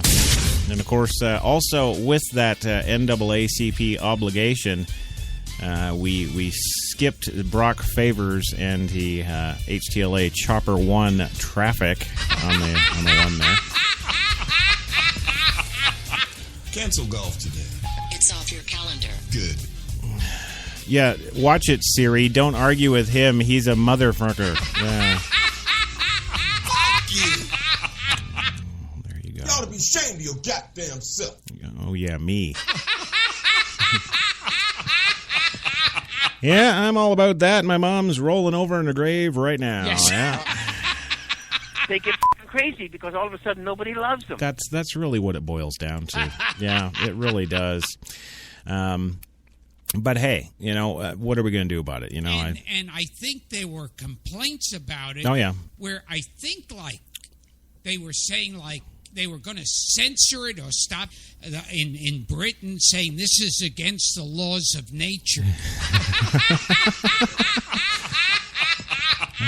Well, you know, and yes, and it just keeps getting better, doesn't it? You know, I think anyway. Mind if I have some of your tasty beverage to wash this down? Oh, you want some of my Tim Hortons? Yeah, no. Fuck you.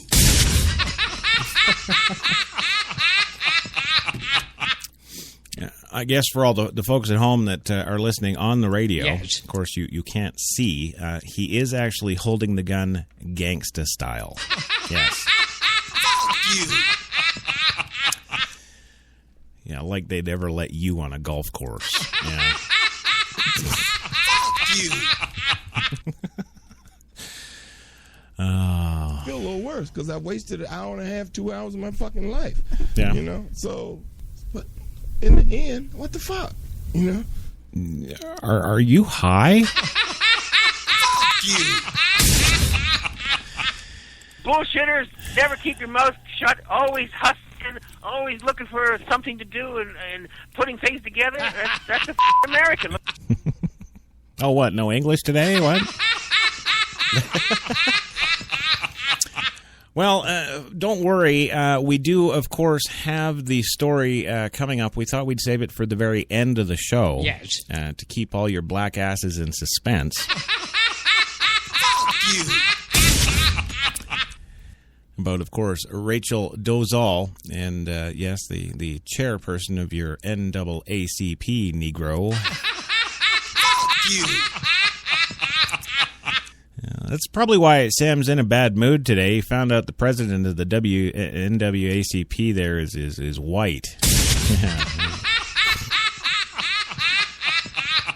Yeah, how does it feel, Sam, to still be owned by the white man? Yeah. Fuck you.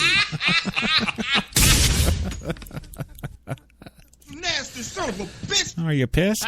Yeah. Are you a little angry there? Fuck you.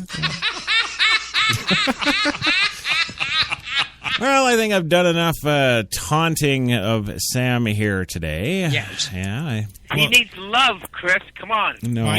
You gotta dispense more love from yourself. All these people are hurting here. Nope. Fuck you. Yeah, I got to say, it's a good thing that Jenny is right there on that button so that we don't know what he's saying. Yes. Yeah, that's good. Fuck you. Okay. Well, moving along today, of course, just before the commercial break there, I did tell you we got Donald Trump news, and the White House bids and his long history of failing. That's right, because the only way to fail is not to do something, and he has a long history of not doing something. Yeah.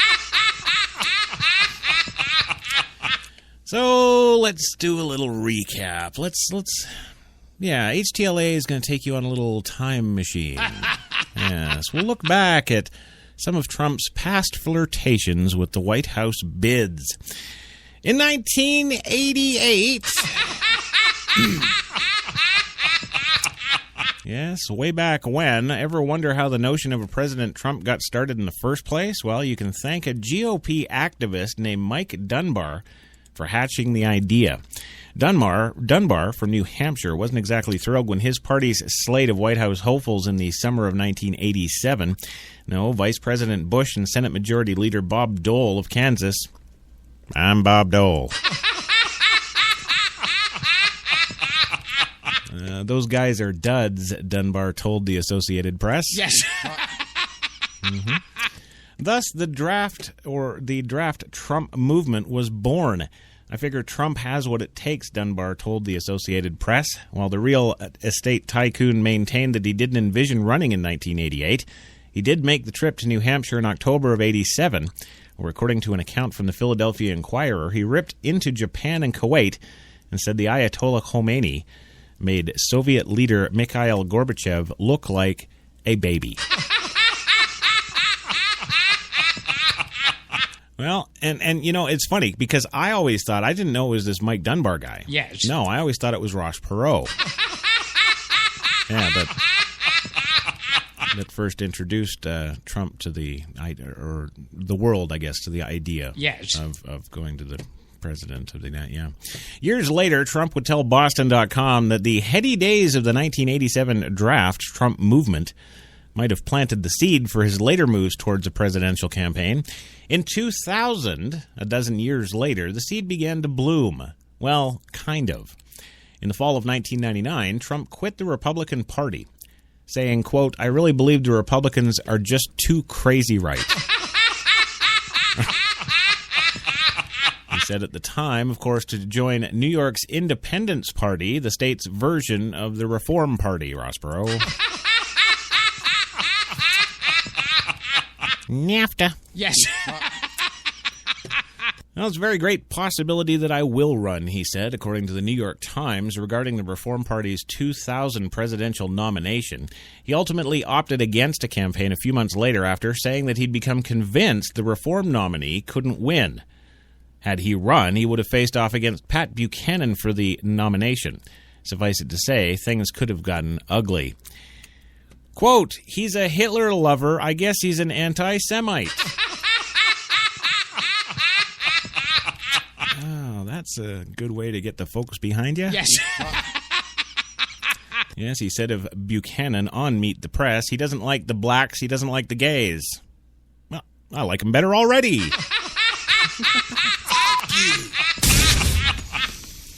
Well, in 2012, the hints at a run for high office just kept coming in the years prior to the 2012 campaign. There were reports that he was considering presidential runs in 2004, the year he opted instead to launch a television series.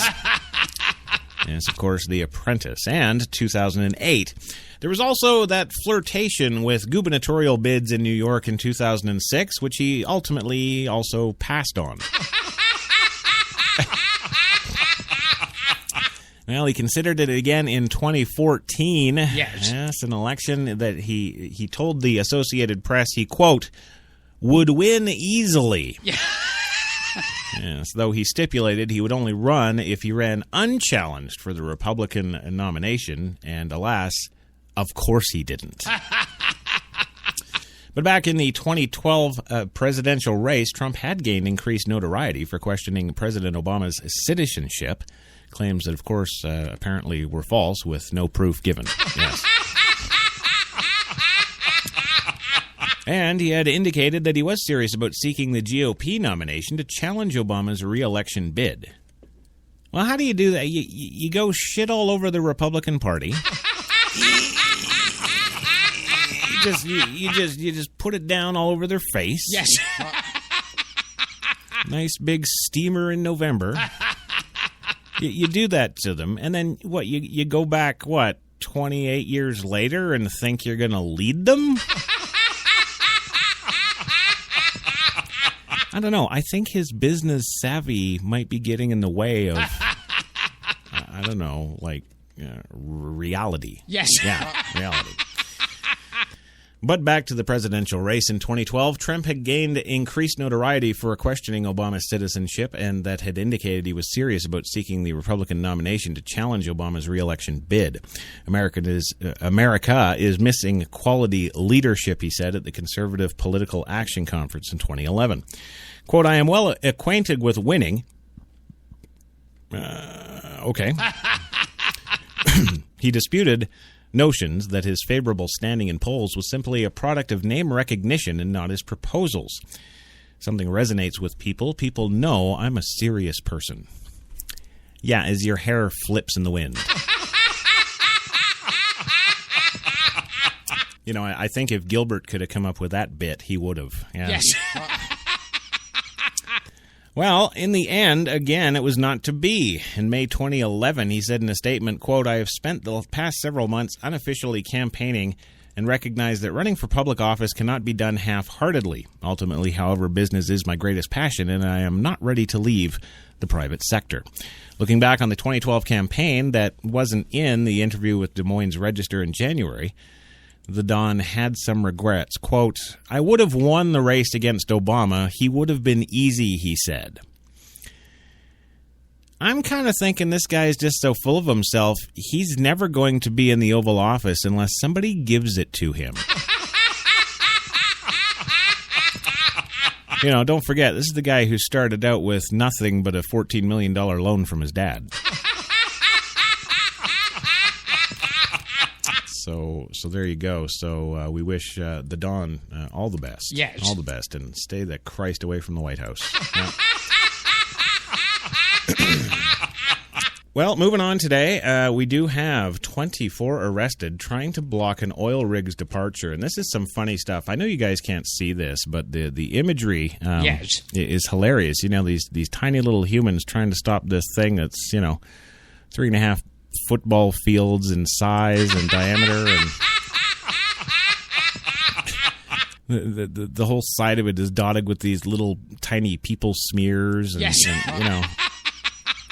and as it's getting towed out to sea from the Seattle harbor, yes, they're just hanging on, and they're in the water and they're dragging, and it's so bloody pathetic.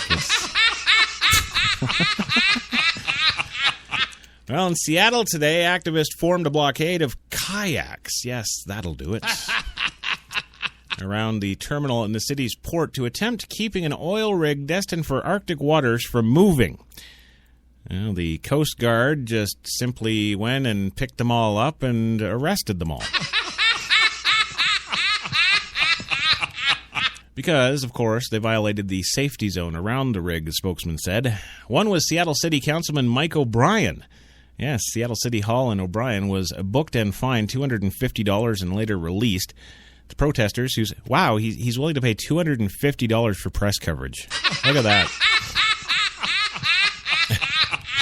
Now, the protesters, whose actions were coordinated by, of course, Greenpeace, yes, those lovely bastards, said that their mission is to pressure officials and end the nation's dependency on oil and stop Arctic drilling.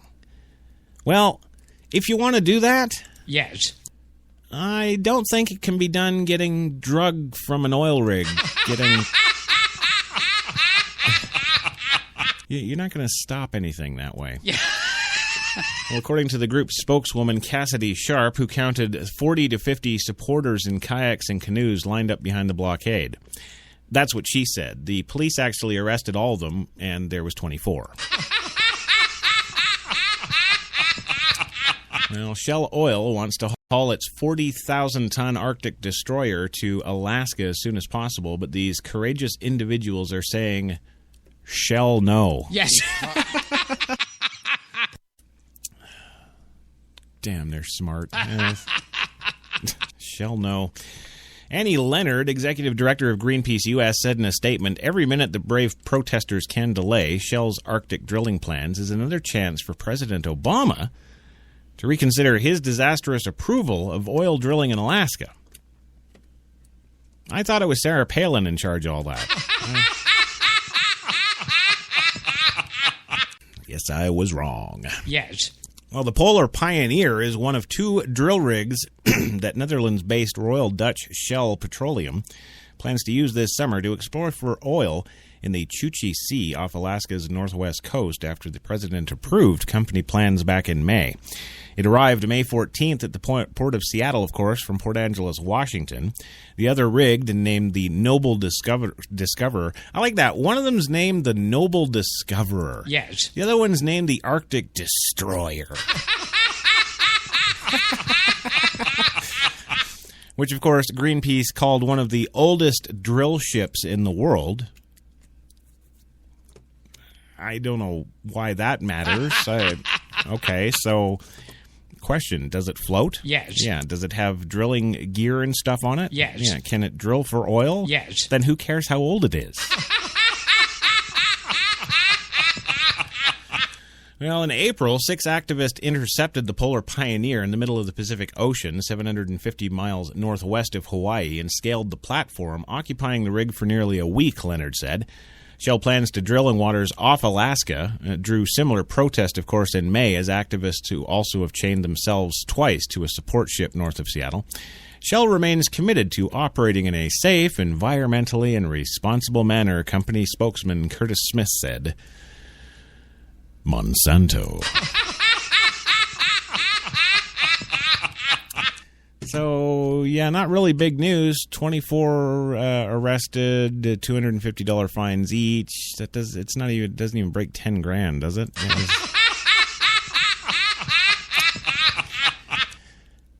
But let's face it, gang, that's not what we're sitting here waiting for. Yes. No, we are sitting here waiting for the truth, and the truth being the NAACP leader is white. Fuck you!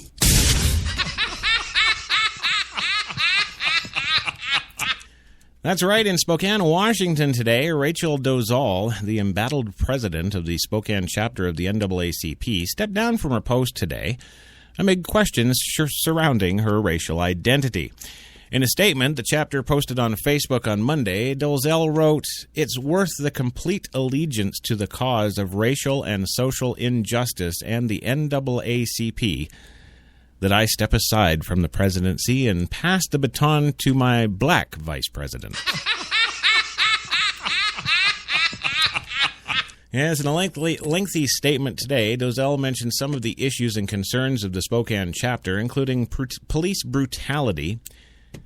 Well, I guess it's now police brutality against the white man. I don't know. economic disenfranchisement. Yeah, Sam, you're broke, aren't you? Fuck you. Yeah. And health inequities. She noted that the dialogue had shifted from the chapter's work for her personal identity. Quote, I have waited in difference while others expressed their feelings, beliefs, confusions, and even conclusions, absent the full story, she wrote. Well, I would submit to you there, Miss Dolly Chick. You haven't given us all the facts till today, have you? She says, I am constantly committed to empowering marginalized voices and believe that many individuals have been heard in the last hours and days that would not otherwise have had a platform to weigh in on this important discussion. Dozal, 37, came under scrutiny last week when her parents said she was a white woman of German and Czech ancestry. You think about that, Sam? Fuck you. Well, her parents, Ruth Ann and Larry Dozal, said Thursday that she was born Caucasian and has been deceiving people into thinking she was African American since 2004. They get crazy because all of a sudden nobody loves them. No, I think in this case, Louis, lots more people don't love her. I don't know. No. You don't know? She's white. Fuck you. Whitey, whitey, whitey. Oh, whitey, whitey, whitey. Well, they said their daughter has always identified with the African American culture. Yo.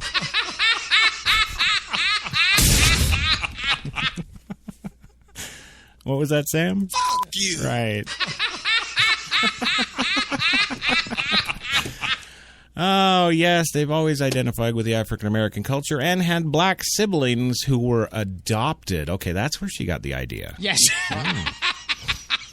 Yes, they said she went to school in Mississippi and was part of a primarily African-American community.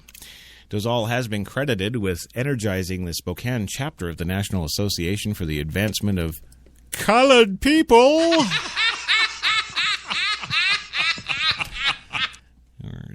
What I like to call the NAA Black. Fuck you. Yeah. Yeah, since she took the helm back in January. Wow, look at that. Well, I guess it's like most of them. She had the job for 6 months. Yeah. Fuck you. Well, no, Sam, you know, when you work on a movie, what do you work? 30, 35 days? Yeah.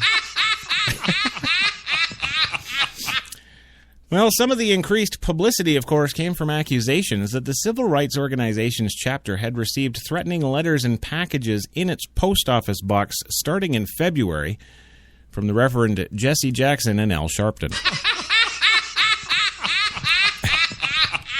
On Friday, the Spokane Police Department, which said earlier some of the material didn't have barcodes and the other markings consistent with travel through U.S. mail, announced that it was suspending its investigation into the matter until new information comes to light. Well, I don't know. Things are pretty bright in here already. Fuck you. Yes. In Monday's statement, Dozal said that she will continue to fight for human rights.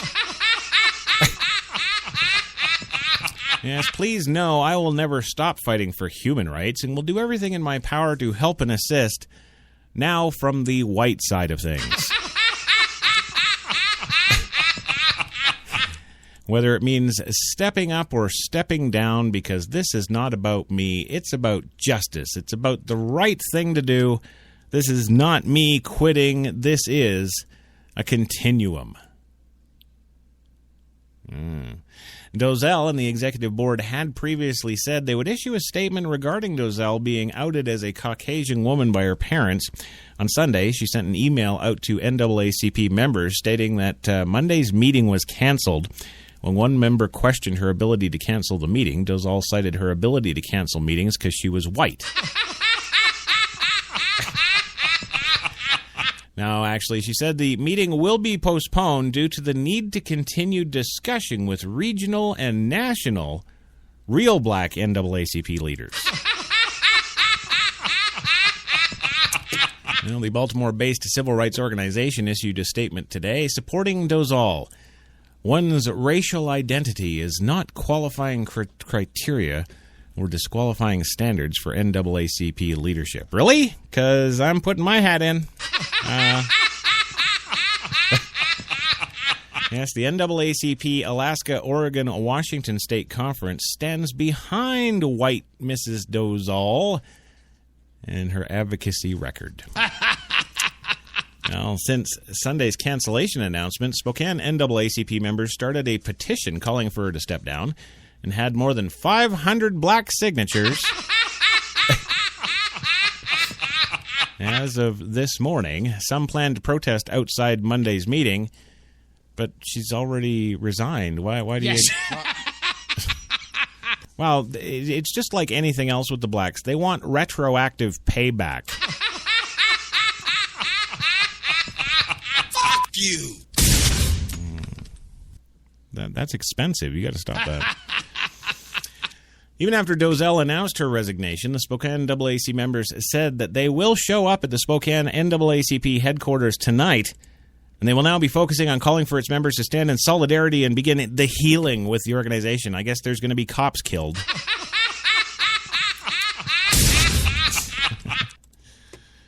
Yeah. Well, there you go. They're going to be protesting tonight, so look for more shoe stores to get burned to the ground and more great deals on shoes on eBay. There you go. You can't get any better than that. There it is, right there, ladies and gentlemen. And there that is. There's the sound of the bell. Thank Christ. I do want to thank the one, the only Louis Lawless for being here today. It was actually a frickin' joy having him. All right, go a half an hour. Do I get 50,000? Again, go and talk to Sam, get his gun, and you'll be set. Thanks, Louis. We'll see you tomorrow. Also, thanks to the one, the only Gilbert Gottfried for being here and putting up with this new black man. Fuck you. I know. Yes. What are you going to do? Thank you for listening and support the show for the love of God. Oh, that doesn't seem as fun today, does it? And of course, the one, the only actor extraordinaire, man who I don't think would ever be missed here at all. It's the one, the only Samuel L. Jackson. Thanks for being here today, motherfucker. Yeah. It's a little worse because I wasted an hour and a half, 2 hours of my fucking life. So, but in the end, what the fuck? Yeah, yeah, it's all good. Well, thanks for being here, and I hope to hell you're dead for tomorrow. Yeah. Fuck you. Did you miss? Yes. Anyway, to all the listeners out there, Devlon Crawford, Paulie B, yes, from Shooting the Shit. There we go again, Shooting the Shit.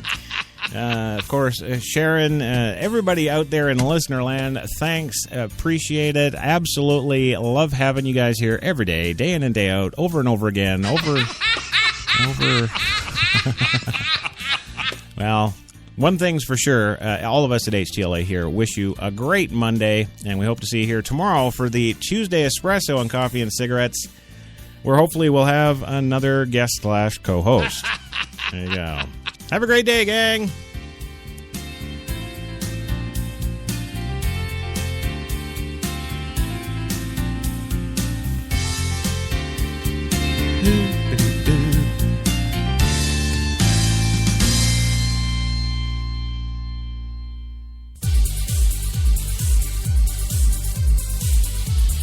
We're New York's best talk radio, HTLA Radio 1.